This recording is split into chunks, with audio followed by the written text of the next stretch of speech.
110% of the city is dug up. On the same street, you may have metro construction, a bridge construction, a road, reconstruction, a pipe is being put somewhere. And so the amount of dust generated per square kilometer is so much higher than it used to be initially. It's kind of stuck, right? You can't figure out what can I do to make sure my kid grows up healthy. The child's lungs are only developing. If you put it in like extremely carcinogenic environments, that's not good for the child's. And then you're creating a national health catastrophe at that scale. All of these kids are going to be growing up with diseases. I dropped out of school in 9th grade and I started working at the MIT Media Lab. If I try something and I fail, I lose nothing, right? But if I succeed, it's going to be incredibly hard.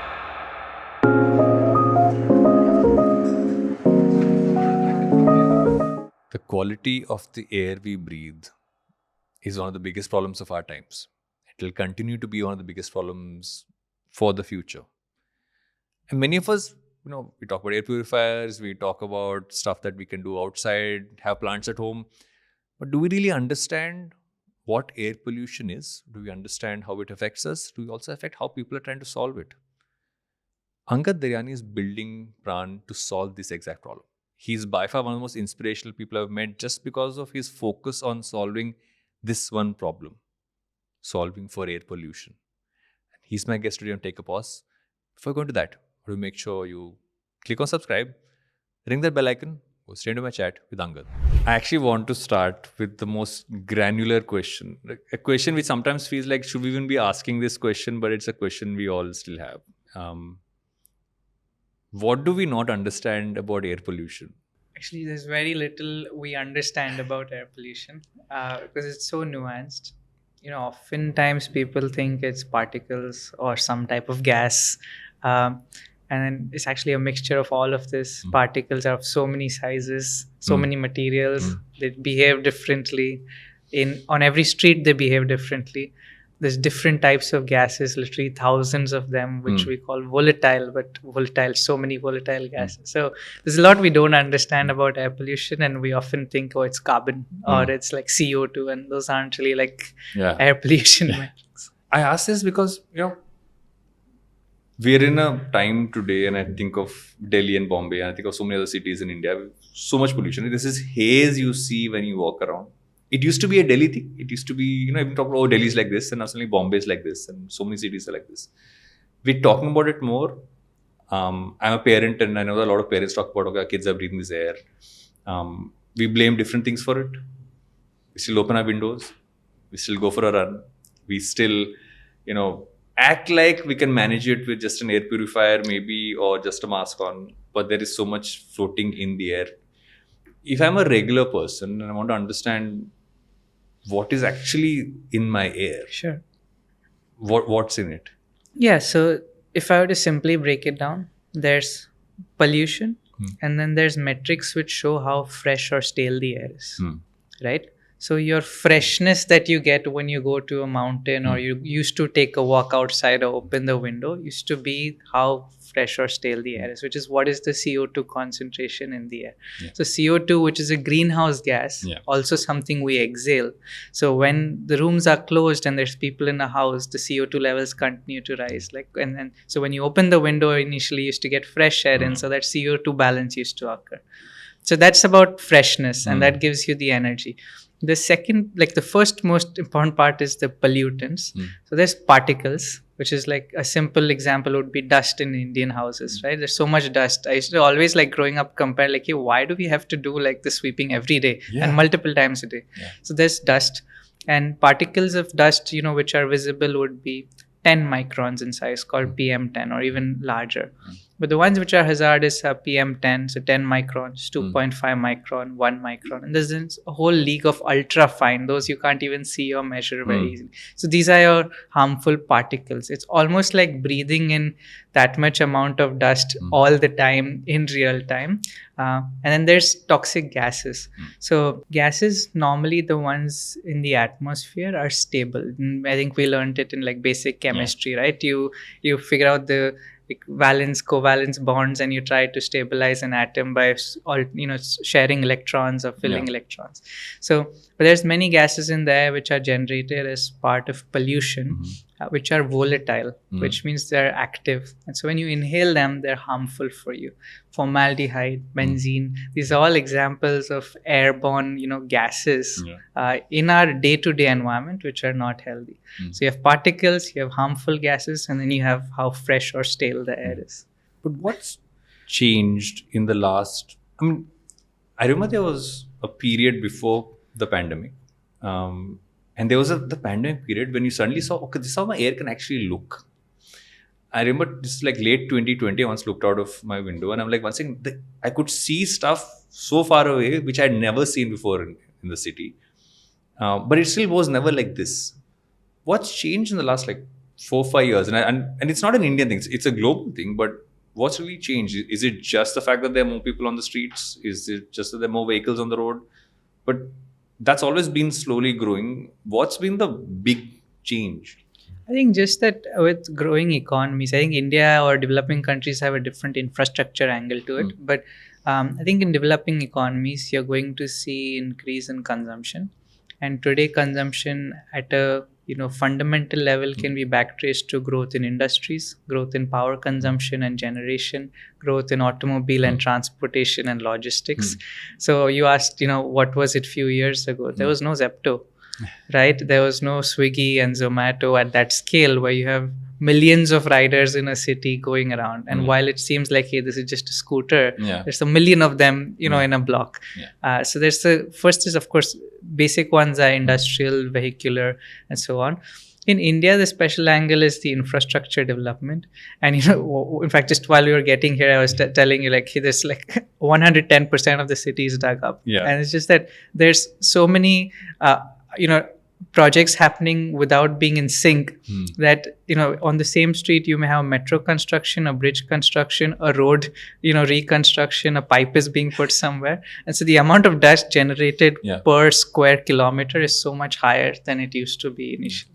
And this is where I feel most people don't get it, right? Is that we always look at dust as not a part of air pollution because, like you said, in India, we're so used to having dust around, right? Like, it's that whole that yearly Diwali cleaning was basically that. It's like, let's make sure any dust we haven't gotten out, let's get it out. But it's so consistently there and it's only going to grow. If I'm looking at how most of us have reacted, I see some people, very few, will wear a mask. Many people will go out there and get an air purifier. I'm one of those people. Go to an air purifier, put as many as you can across your house. But beyond that, you don't really know what you can do. Even say, no, we all need to move to EVs to do that. Someone else is saying, okay, I'll just move out of the city. I remember I went to see a doctor because my then 6-year-old had a consistent cough.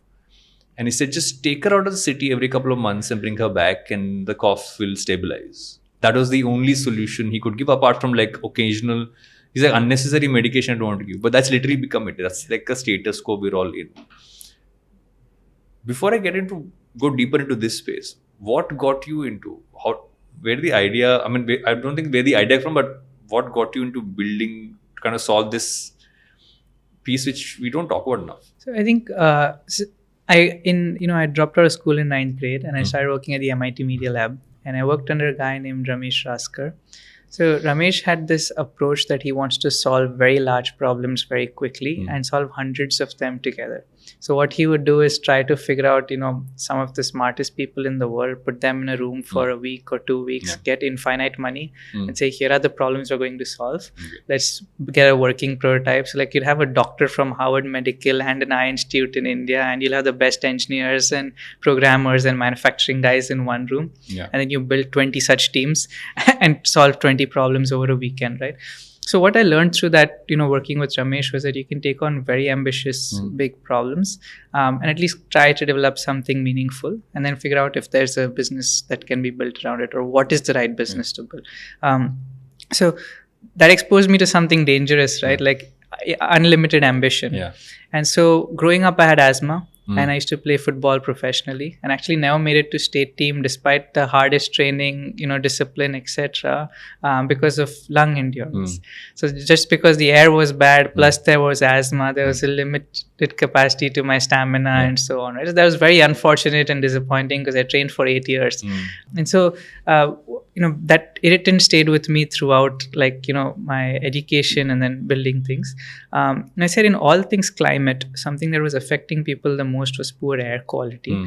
And while I could move to a country with a cleaner environment, I couldn't expect friends and family to do the same. So it means like you're leaving your loved ones in a smoke box where you exactly know how it's going to go in long term, right? So I said, hey, I was very fortunate. I got into a great college in the US. I went to Georgia Tech, and I realized that, hey, today I have the opportunity to learn and be around some incredibly smart people, lots of venture capital or whatever. And so if I try something and I fail, I lose nothing, right? But if I succeed, it's going to be incredibly hard. But if I succeed with that small percent that we do, we would impact 90% of humanity, right? And so I think that's inspiring enough or exciting enough mission statement to go after. And so COVID, no COVID, recession, no recession, that problem stays. And so then I'm fast forwarding to Georgia Tech. When did the idea for building what you're building now come in? Was that while you were there? Was it after? So it's always been it was something on my mind, but I always assumed that there's like hundreds of scientists sitting in Delhi in CPCB and the so-called IITs of the world, and it's like, they got this, man. I'm pretty sure they'll figure it out. And I was like, I don't know anything about chemistry, so I'm not even going to go down the and it's actually not that much chemistry now that I run a company in this space, but so it stayed, and then I reached a point of frustration just after my first year that no one's doing anything about it. I should do something about it. And so in my summer of just before my second year is when I started working on it. I was in India at the time, and then did it in my dorm room through my second year, and then gained some traction. And I think at the time it was very naive idea at the time that, hey, let's build like these massive towers we can put into cities and make them filterless. So there's that's the hardware element, and then there was the idea that, hey, we can't allocate engineering teams to every street in the world. So let's build a computer vision and machine learning model that will auto solution these based on pollution dynamics. So we built these two things, and just the fact that we built the first one and the timing overlap, which was the hardware. Yeah, hardware and filterless hardware, and it was really small. It was not even full scale. It was like 6 feet tall, and so as the timing overlap, CNN had reached out to me for a whole different thing, and they're like, hey, what are you working on now? And I told them, I was like, they said, this is very exciting. So they came and shot with me the same weekend in Atlanta, and that video went viral over the weekend. So I think a couple million people had seen it, and that led to a lot of people writing to me saying, hey, I want to work with you on this. So we sort of legally, like in the US, when you're on F1 visa, you can't start a company, you can't have employees, lots of regulatory things. So I just ran it as a project, just got a logo. I said, hey, we're all working towards this. If we parent anything, I'll give you recognition on the parents. But we can't raise capital, nothing. And if Georgia Tech funded it, they'll own it. So we couldn't even go down that route. Because if they own the IP, then the challenge is that you don't always have discretion on how to use it. Not that they would prevent, because it's good stuff for the world, but just you never know. And you don't have ownership, right? I want to take a step back and say that people assume that you need filters to clean the air around you. What you're building is not based on filters.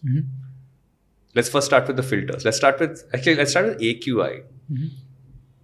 What is an AQI? Sure. And why does that lead people to say, no, I need an air purifier or I need a filter? Let's take it one step to the next one. So AQI is like a simple amalgamation that, at the start we spoke of all these different pollutants.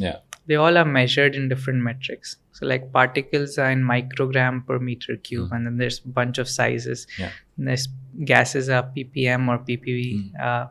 Then you have your CO2 level also ppm, ppb. And the safe limits are different for each of them.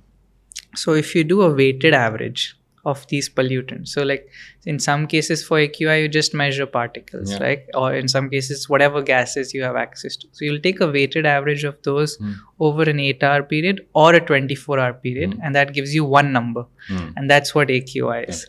So they've set like arbitrary safety limits. So when I tell you the AQI is changing every minute, you're getting that reading on your phone. That's not technically. That's not AQI. Yeah. That's so a good test for this is like some of these like cheaper air purifiers, even like a 30,000 rupee purifier, like a famous brand. You'll notice their display doesn't say AQI; it says AQ. That's true. Right? Because AQI would mean that it's an 8-hour or 24-hour average, and they're not taking it. They're saying that instant what's there. And it's not even like, it's literally just showing you PM 2.5. So it's not the full picture of No, it's not at all. And so even like for our products, we don't give an AQI number. You can calculate it on the app, but we give you all the individual metrics and how you're doing on those metrics. And if you're not doing so well on a metric, it tells you what to do about it, right?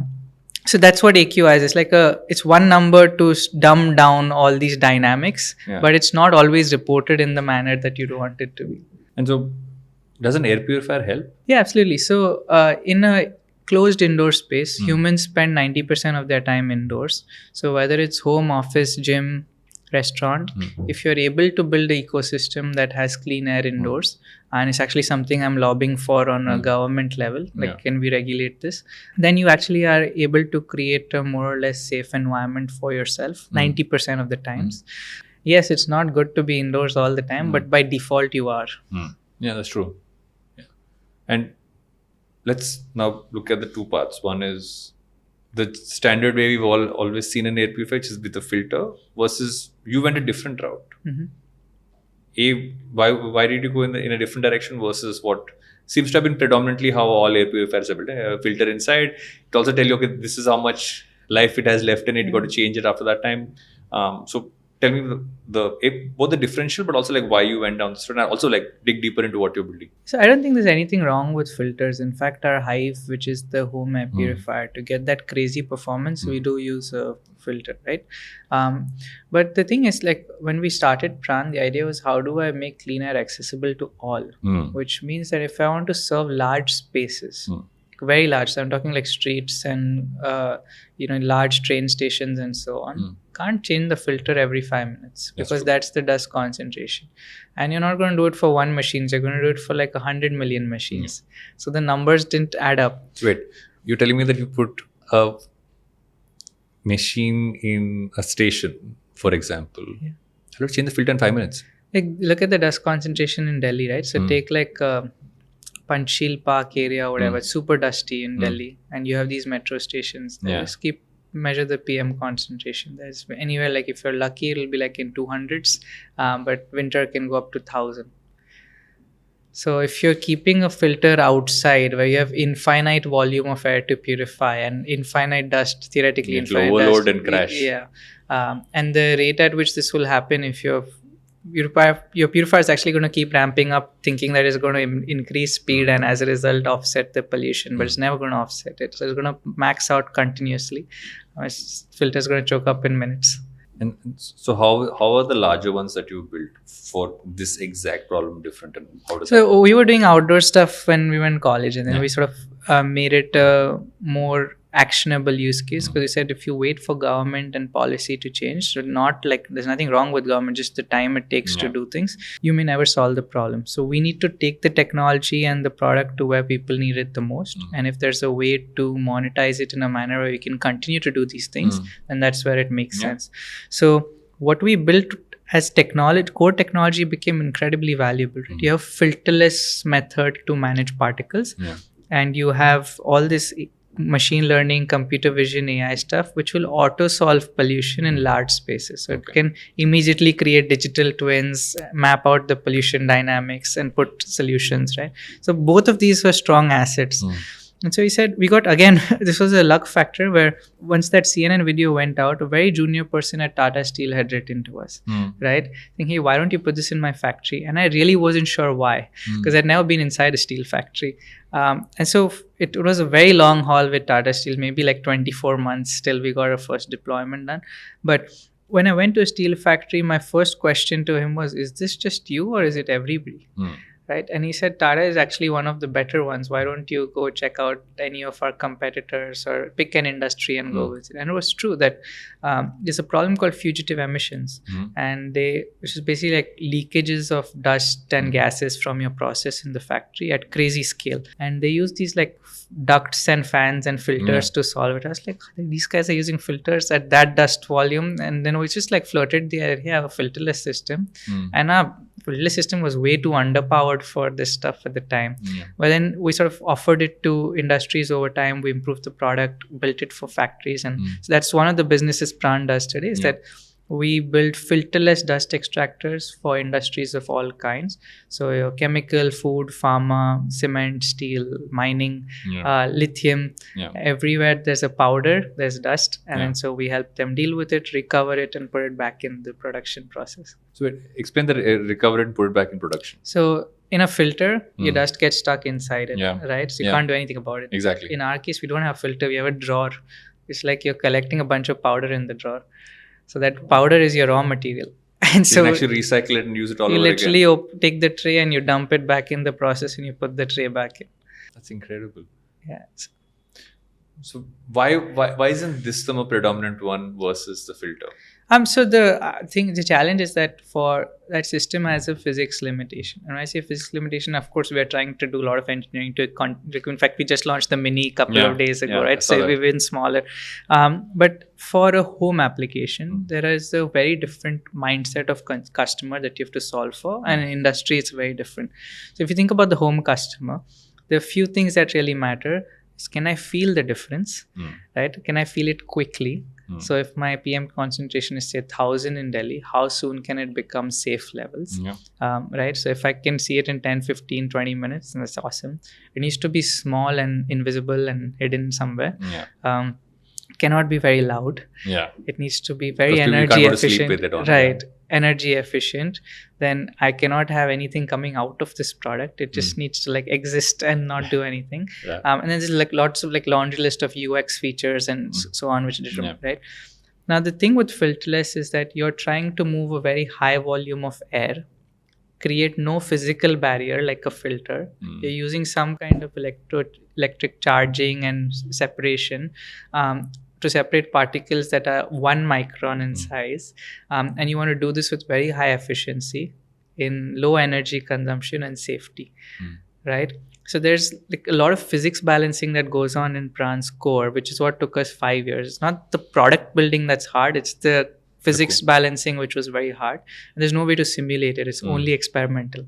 So there's a physical limitation in making that this tiny and then having a high flow rate and high capture efficiency today for homes. So I think aspirationally, long term, we're going to do something in this space, and we have a path outlined for how do we get there. But it's a journey for us to take over the next few years. I want to look at the what happens outside the home, right? Because I feel what most of us tend to believe, and I feel stupidly so, because I know said we'll just shut our windows, and we'll be inside the home. We'll put an air purifier on, and that helps take care of everything. But what we don't realize is there's still so much more in the air inside our house, which we can actually do. What else can you do in your home? To kind of, I mean, this obviously we can't do anything about what's outside. But if I'm a layperson watching and I'm like, I've learned about the science, I learned about what's being done. But what else should I do? So I think, for example, when you make a home, there are, towards the start of our conversation, we spoke of particles, gases, and for simplicity, I'll call them fumes. And then you have, CO2.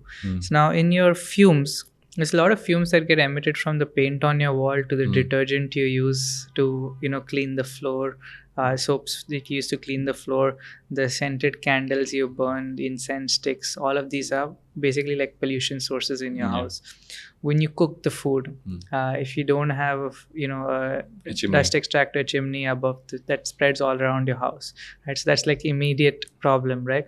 And while it may be safe, not all of the fumes are safe, because it's the steel and the coatings that are also melting away at the same time. So these are some like immediate things that you can, like in my house there's no like, I mean I've fought it through because in India religion is big, so there's an agarbatti burning everywhere, right? And I was like, this is horrible for you, man. You can't have them burning in your house.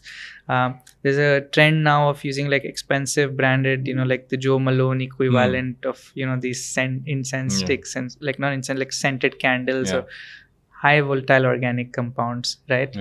If you sleep with it, it seems like, hey, I'm getting sleeping in fragrance, but it's horrible for you. Mosquito repellent, harmful gases being released. So when I started talking about paint, one is the fumes. But over time, you may have noticed paint gets flaky, and that flaky paint leads to particles being emitted. So these are all things that some are just like behavioral, which are very easy to fix. Paint is like, hey, we get 5 options of 5 companies to pick from, which is the one that has like long lifespan, low. Now, like the paint companies even market it in a manner where low fume paint or whatever, right? So we look out for those. I think it's imperative to have air purifiers in every room, and in times to come, what will become common is air exchangers. So instead of you opening the window, what's going to happen is it's going to purify the air from outside, throw it in, and take the old air from outside. So you'll have good CO2 balance inside. So you can still have actual fresh air inside your house. Yeah, these are few things that you can. I'm going to ask it might seem like a silly question, but I know it's a solution people have. You just need to have plants. Yeah, have a lot of plants. It'll take care of the air.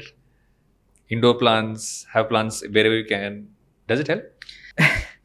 Plants are good at absorbing CO2, and that too not a lot of it unless you have like a big bunch of big like plants. A forest inside your house. Yeah. And so in fact, like Praan had put out a post, I think a couple months ago, comparing our hive to how many plants you need to offset that. I think the number was 680 fully grown plants to absorb the same amount of particulate matter that a hive does. Right? So 680 plants every hour is night. So they're good. They're very pretty. I love plants. And you can have them for like some CO2 reduction, but they don't really remove air pollution. Some may say so, but just literally you're blocking out the pores. That's not called removing air pollution. Because the trajectory we're at right now as a world is that we're more urbanized than ever. There's a lot more forests getting chopped off. As much as conservation and people really fighting for that cause are doing what they can, you got to believe that there is going to be more dust in the air. There is going to be more pollution in the air. It's only going to, I wouldn't like to say I'm only going to get worse.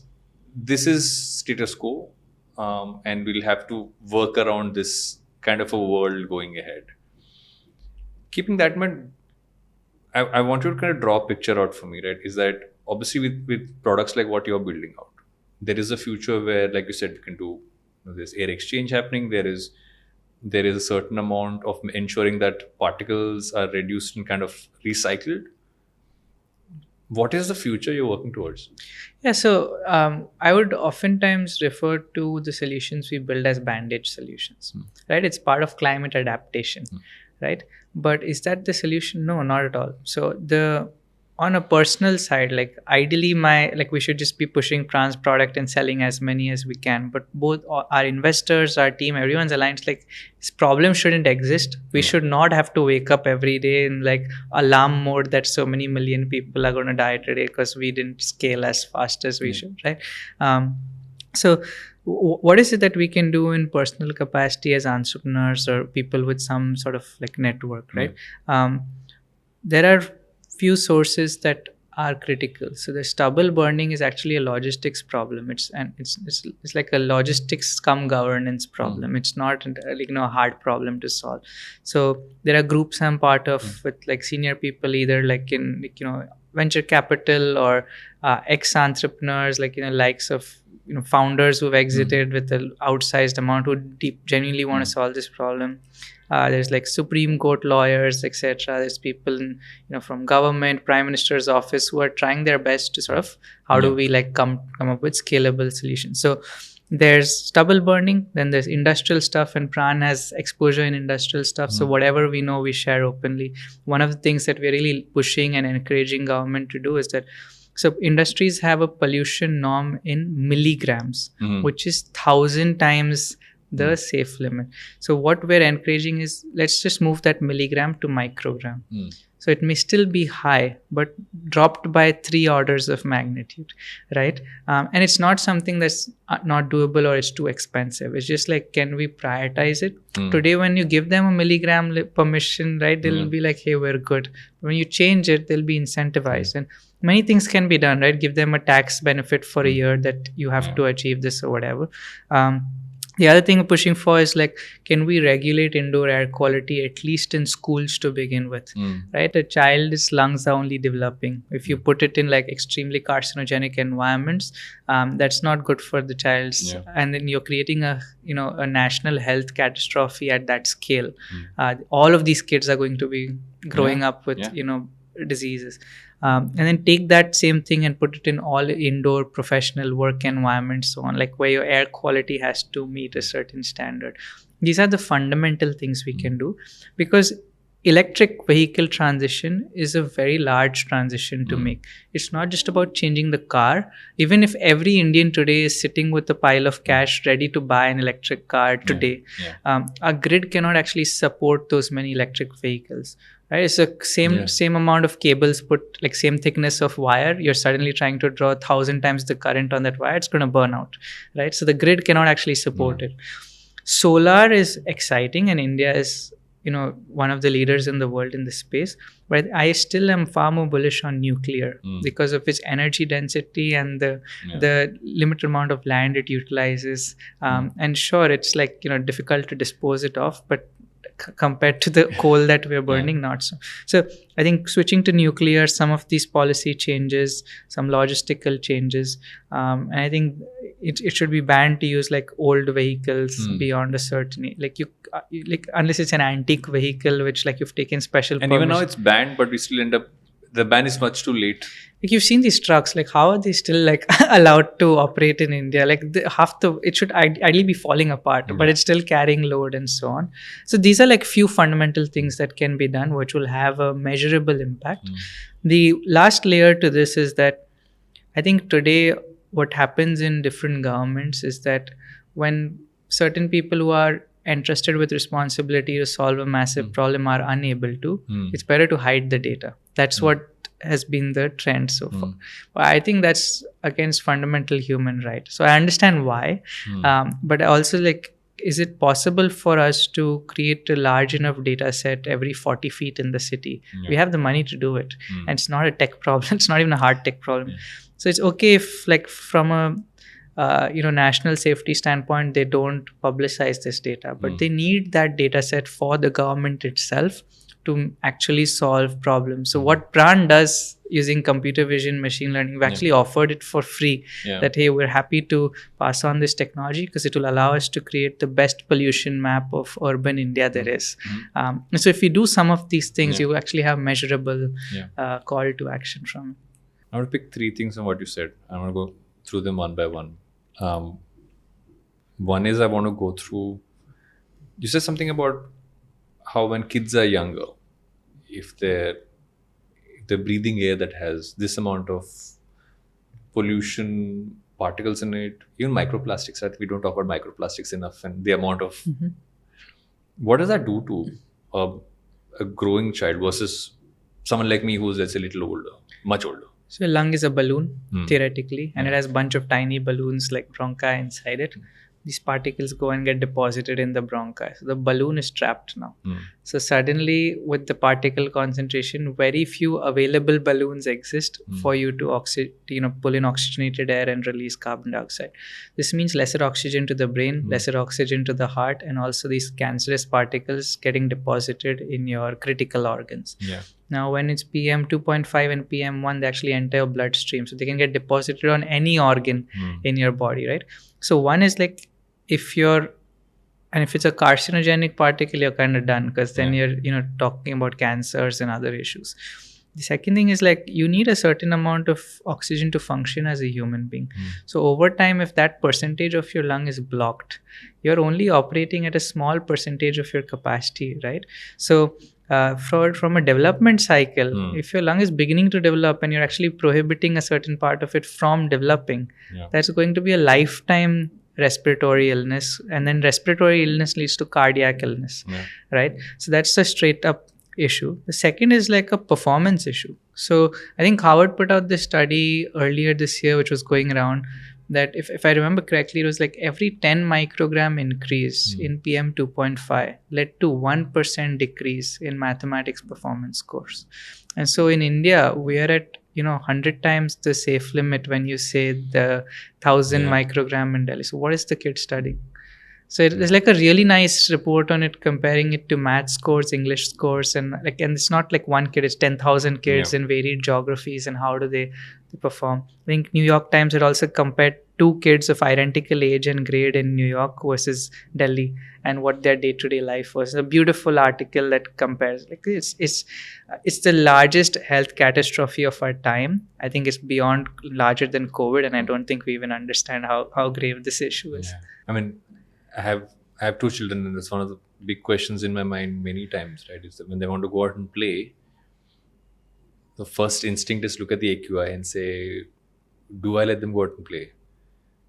But then you're also like, how can I not let them go out and play? They're going to play with their friends, and all their friends are playing outside. And I think most of us parents today have this question. We don't know what to do about it. So we'll have a purifier at home, but we can't have it out in the air, which means, okay, can I convince my kid to wear a mask and go out? Most times the kids want to wear it. They'll be most comfortable with the cloth mask, which honestly doesn't do much. It's one of those cosmetic ones, which at least that's what I've come to learn. So you're kind of stuck, right? You can't figure out what can I do to make sure my kid grows up healthy. I think we're all in that cyclical loop to figure a solution, but we know we can't do more than what we are doing right now.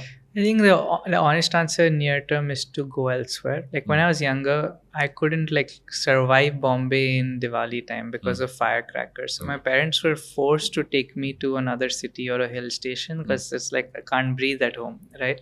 And so I hope that's not reality for too many people, but it's not a good reality. So if possible, can we take these kids to an environment? I think playing outside is critical for growth. Yeah. So I don't think children should have that right taken away from them. Exactly. So if it's possible to have them be in a place where they can run freely, I think that's... Yeah. So I don't think so. As someone who's worked on outdoor air purifiers and who understands the business scaling challenges and the unique places where it will work only in some cases and won't work in most cases, we don't even sell it, right? Yeah. So many everyday government officials call me and say, I want your outdoor air purifier. And I was like, it's going to be like you selling a story or a rainbow, but it's not actually going to get the outcome that you... I have no problem in selling it. It's very expensive technology, but it's not going to work. It's taxpayer money that's not going to read. And why would it not work? So it's an infinite volume problem. So the only case in which outdoor air purifier works is where the height of the two structures is greater than the distance between them. So 2 buildings have to be taller and a multiple of it than the distance between the 2 buildings. And you need it for a prolonged stretch of land so that you create an air channel. In that air channel, you can purify the air. Let's say when you have one building, a park, bunch of different size buildings, if I put in an air purifier, even with a jet engine inside it, right? So high suction, whatever, and I have the most efficient filtration system, I will collect a lot of dust. I'll not improve air quality because as soon as I pull the dust here, the next amount of dust will come here. It's basic convection as it works, right? And you have fundamentally infinite amount of this to do. So unless you're saying I'm going to put 100 million to 1 billion of these devices onto the streets where there's so many that now it's not going to float around, that's where it can be done. So say I sell you 4 air purifiers, outdoor ones for where your kids are playing. Unless it's in that structure, it's not actually going to solve the problem. And very often there have been people who've tried to build these with the right intent, but it's not scientifically correct to build these towers in the middle and say that I'll purify air in 2-kilometer radius. If, like I said, if I take a jet engine, I can't pull air from 2 kilometers away, let alone purify it and then spread it, right? So there's those are non-scientific problems. And when I was doing it, I was doing it during college and early Praan days. Ramesh Raskar from MIT, who's a mentor, he said, you got to stop chasing rainbows. And he sent me a long talk on, I think you need to focus on things that can actually get done. And one of the things you mentioned earlier was why we don't use nuclear, Mm-hmm. right? And nuclear energy has a bad name. It has a bad name for so many different reasons. Because there was a point of time where nuclear energy seemed to be the solution to most of our energy needs, and at some point, because of specific disasters that happened, like it's a no-go in that sense. Like I'm even thinking back to like the Bhabha Center here in Bombay, and what that was at a certain point of time. What went wrong with nuclear in terms of just the perception of it, or did we just not use it right? And how can it be and because now the conversation around using nuclear is back into mainstream, and we're talking about it a lot more. So why are we talking about it again? I think it's the same question. Like actually, there's multiple factors, but it's the same question that the EV and the ICE vehicle were built at the same time. ICE vehicle, like internal combustion engine, right? Why did we go down one route and not the other? Yeah, right. Yeah. We could have always had electric cars. That's true. Right. We had batteries even back then. Yeah. Right. The first car built, in fact, one of the first ones was an electric car. So, it's like human greed gets fueled with ARR, and I think we run venture companies, so we understand recurring revenue better than others. And I think the thing with nuclear, if I remember correctly, I was too young at the time, but one, as you mentioned, was disaster. Second was handling. Third was that coal has a whole mafia that helps fuel it, and there's a huge business and like so many players involved. So you can't just delete it from the economy, and they also fund politics. So it's a whole scene right globally. The thing with solar and others is that what's happened in the solar market is that there's so much Chinese dumping, and that to second-hand used panel dumping, that the cost of buying a solar panel is almost like insignificant today. So setting up a solar plant is, and you don't know the quality of those panels, etc. Then the upkeep with the dust, it's the cleaning, the land utilization. So these are all any large amount of land, maximum efficiency is 30% during noon, right? So those are like, efficiency challenges. Wind, nobody likes how they looks. There's issues with birds, right? And they're very, very expensive to maintain. So in all of these options, and of course there's thermal, but very polluting. Hydropower is limited, right? Geothermal, where are the wells, like in India, right? So in all of these, if you have to create a high density energy source, nuclear is the only one that is standing out. Right. From now, the challenge with nuclear, like you mentioned, is natural disasters. So you cannot put nuclear plants where there is like some kind, like places that are prone to natural disasters, but you can put it everywhere else, right? And India is one of the largest reserves of thorium.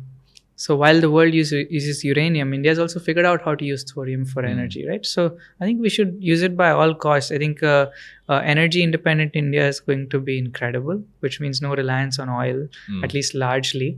And so this is a clear path, at least from a grid level, to get there. Another aspect you spoke about was, while we often talk about the machinery, the other part is the technology that is there on, let's say, the app or the platform, and how that uses AI and machine learning to also kind of, there's that visualization of what's actually in your air, which I think can scare a lot of people when you actually see it. Talk about that, because most people talk about the hardware. Not enough people talk about the actual software that powers the way we can actually work to clean the air around us. I want you to talk about that a little bit. Yeah, sure. So I think just so that there's some context, I'll give you a very quick background why that had to be built, right? Air purifiers have existed for decades. Why are they not in every room in every home? It's not a money problem, because you can buy one for 5,000 rupees now. It's not even a user education problem, because we buy products we don't understand all the time, right? So what was missing was a trust factor, that people who even bought the more expensive ones, like, I don't know if this works because I can't feel the difference. Putting my hand up right now, I don't know if my air purifier works. And then they said like the website says one thing, but it's not working in that area. So and a good test for this, I'm gonna get sued for this, but if you buy one of the more expensive air purifiers in the market, right, the popular one, their website will say a certain square foot rating. Just copy paste that number into Google and write Energy Star next to it. A 400 square foot rating goes down to 83 square feet. And people are buying it based on the 400 square. So there's a distrust in the market. Third is that these are these cheap plastic boxes sold because of brand values. They're very ugly. When guests come home, you hide it away. Like we discussed earlier, nobody knows what that green yellow line means and what is that AQI number. It's not even AQI, right? And no one wants to go to Amazon and change filters. So all of this builds distrust in a market that's in a like problem that's already nuanced. And once you spend large amount of money or any money on something that doesn't give you an outcome, you're not incentivized to buy 3 more for the other rooms. So we never wanted to do consumer business, but we realized that, hey, this is an immediate impact case. It's going to reach a lot of people. It's a very cluttered market. So the way we can actually enter this market, and we don't believe in like brand building spend, right? So we said, let's build the best product the world has seen in this category. And to do that, few things are essential. It needs to be the fastest thing there is in its category.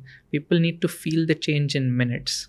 We're going to use the same kind of filtration doctors use in surgical rooms, so that there's no question on credibility. Go to our website, you will never find an asterisk next to a number. Right, which means that the number we say is the number it is, and then we have to make it in a manner that's aspirational to own. Like a billionaire would want to show it off to their friends. And lastly, let's make the user experience in the software such that a lay person can understand. In fact, tomorrow there's a video going out of a 80-odd-year-old in Bombay who uses our augmented reality platform on the app every day. But he's like, I don't know what these graphs and all mean. I just click on this button and I see the pollution floating in my room, right? And so to do this, we said the device needs to be automated. It needs to understand the world it is in. Every room is unique. So when you set up a Hive, a lot of the computer vision stuff we did, we put it into the consumer product. So it's able to identify your doors, windows, fans, ACs. And based on the different pollutants and CO2 levels, your recommendation is customized. So your text will say, Varun, open the window to the left to stabilize CO2 levels for 3 minutes. Now, you don't need to know anything. It's done all the calculation for you. It knows how large your room is, how large your window is, and it's giving you a minute-wise representation of it. So, and then what is PM1, PM2.5? What does 200 microgram mean? Like, we've not been taught these metrics in school, so we can't visualize it. And so we said, let people just see it. So our algorithm does the calculation in a 3D space, and it'll project the particles for you. You hold it up and you suddenly see everything that's supposedly in your air. Yeah. In reality, it's randomized, but yes. In reality, it is in your air. Yes. Was it hard to get funding for this? When you started off? So India didn't really have a deep tech, fund at the time, and risk capital in general is scarce. Risk capital for moonshots is even more scarce, and I graduated during COVID when I was trying to do this. There was no such risk capital. The second thing is we were doing it from India, and as exciting as the India opportunity is, all of us, irrespective of our wealth and myself included in that, we are extremely conservative, and we try to optimize and we try to save rather than take the risk and forget about it. That's just normal Indian DNA, right? So it's a muscle we have to build and get over. And that's still how most of Indian venture capital is. So unless it's been proven, done 5 other times by someone else, and there's a clear success path listed out with a 5-year, 6-year return on it, they're not going to cut the check. We were way out of any VC scope. So very hard. I tried to raise money for 18 months in India. I was telling you earlier, there was a time where we had 4 term sheets at the end of 18 months, but the money never came. There was one time, so firstly, when we started pitching, I had never raised venture money. I didn't know any VC. So this guy called Dhruv Chitkopekar who runs Quan and Collective Artists. Collective Artists. I met him and he was very kind. He got excited about Praan, and he made a lot of VC intros for me. Sometimes he did it with his best intent, whoever he knew, but some of them were Series B SaaS investors, or so the guy would be like, hey, when you need 100 million, I'll talk to you, that kind of but So every VC I pitched to said no, and I was very confused because I didn't understand venture capital at the time and how it worked. And even today, as I go to some of these, firstly, I don't go to too many Indian VCs today unless like I know they have, done similar kind of deals before. At the time, no one actually was interested in funding us, and there were a few angels who gave us very sharky offers, like very small amount of money for 20-25% of the company, which would kill what we were trying to build. And so we got, after the 18 months, we got a term sheet from an Indian fund. And then at that time, we had 4 term sheets in some 24 hours. We had built that momentum. So they came with very aggressive term sheet, and then we signed it. And that's when they started to learn about the business instead of having done that before offering money. Because they were not excited about deep tech at the time. The money never came. And so all the people who wanted to give us money also disappeared. So we actually had no financing in India after 20-25 months. That's crazy. Then we got lucky that... And they never got back? Or? We had to write back to them after 4 months and saying, I don't want your money. I'm going to disregard the documents we've signed because the money never came. And we're going to find another route out. And it sucked to do that because we were negative, right? I was borrowing money to pay our bills at the time. But I think it turned out for the better because we got lucky. We were part of Emergent Ventures, which is Patrick Collison, Peter Thiel, run by Tyler Cowen. We got a couple of grants. Through their network, I had written about this problem to Tyler Cowen and, had a call, and he understood, and he said, I'm going to write 3 emails. And these were 3 very important people in Silicon Valley. And one of them happened to lead a round. And I think it was a 1 or 2 15-minute calls, and I had $1 million, commitment over email that we'd like to start with $1 million investment in you.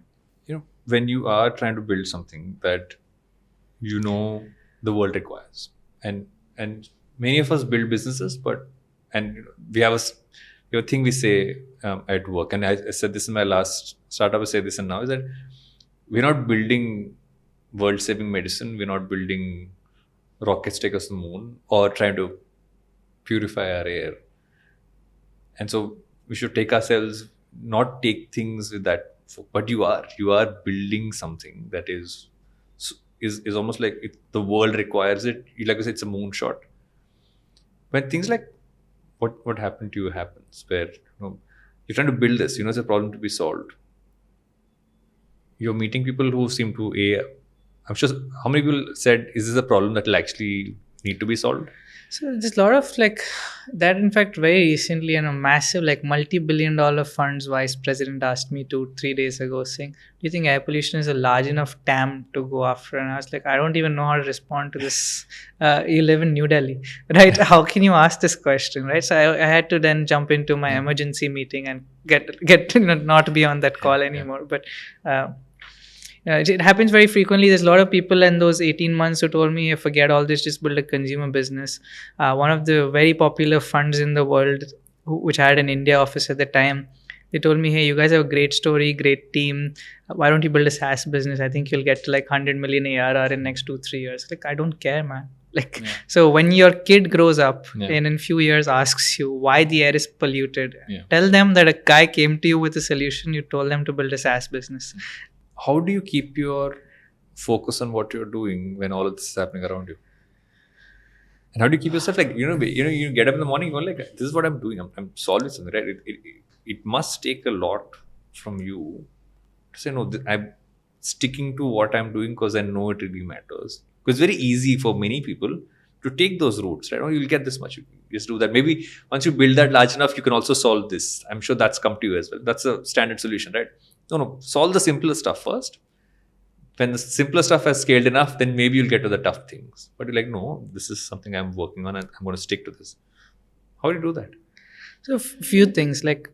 One is a natural, a desire to solve this. And what that means is that if an irritation has stayed with me for, 10, 12 years, and I feel like I have the ability to do something about it, whether Praan succeeds as a business or not, I don't know. We'll figure out. But we're seeing growth in revenues, all of that, right? But have we changed an industry and built tools necessary for humanity today or tomorrow? Yes.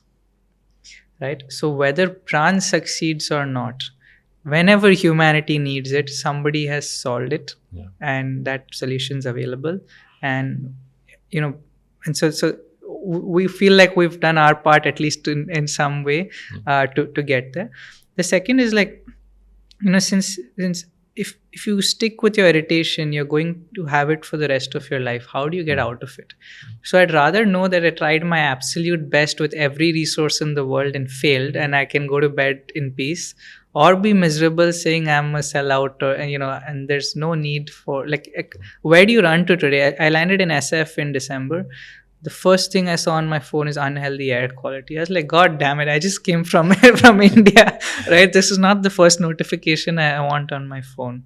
So that's the first part, which is that it's an irritant, and I think I can do something meaningful about it, and we should try by all means. Second is the accountability. First was to my mission. Second one was that so many people trusted in us to work at no cost, and these were some of the smartest people who contributed. They could do anything else. There's a reason why they chose to do this, and they worked so hard. And our team continues to work every day, 24/7. Praan's office is open, right? Third level is to my family, right? They have sacrificed and supported indefinitely to be able to make this happen. And fourth is to our investors and advisors. I think if you see Praan's cap table, it becomes evident that we are very fortunate to have some of the most influential and helpful people in the world. They have no business taking my call at odd hours. Or like, for example, Mr. Harsh Mariwala, who's chairman of Marico, he's an advisor through his foundation, right? Why is he meeting me on a Sunday morning, to talk about Praan? He could do anything else, right? Or he'll text in how is progress. Like, he has no business doing this, right? He doesn't need to help some random kid building some technology, right? But so if all of these people are entrusting us and supporting us and giving their time, which is far more valuable than their money, I think all of these factors say that I think we're doing something worth the value, worth pursuing. We're learning hard lessons. The things we are doing are great for an ecosystem, not just for us. And I think so. We've set up factories, we've set up Apple-like production processes in India. So whether Praan succeeds or not today is a secondary reality. The fact that we changed an industry, we have some of the most influential people in the world supporting us, and they support us rightly. So it's like oftentimes when these kind of people come, there's the tendency to raise a ridiculous amount of money. We've always been told like, the money will come, just keep building, right? So it's like in just like a few days ago, so Kirloskar family is one of our investors. Chris, who runs their fund, he told me like that there's an issue with raising a very large amount of money, right? So let's just keep focus, make progress. You're going to raise it anyways over the next year. If it comes today to your account, if someone cuts that check, you'll start focusing on how to spend the money than building the business, right? And so this is the kind of feedback we get. It's not like, hey, fancy people, here's $100 million. And If I'm someone who's watched this entire conversation and you want me to take one thing away as my key learning, what would that be? On a basic level, care about the air you breathe. Whether it's Praan or anybody else, doesn't matter. It's like you should get good functioning air purification systems for your family, home office, etc., and make it a part of your lifestyle. On a personal level, I think Elon Musk has proven it to all of us, which gives hope to people like me who try to do this. I think if a problem is large enough and you feel internally that you have some ability to contribute to that problem, you should by all means do it. There will always be the quick money option. Like, let me make some money and then think about it. It's not happening. So, this those. I have to tell you this, that, and I don't say this often, but I don't think our conversations have inspired me, also taught me as much as this one has in a long time. Thank you for building what you're building. Thank you for doing what you're doing and sticking with it. And can't wait to see some. I know there's a lot more to build, but can't wait to see where this goes. And hope to have this chat again with you in fresher air, cleaner air at some point of time. But thank you for coming on the show, and No, thank you for thanks sharing for everything you shared. having me.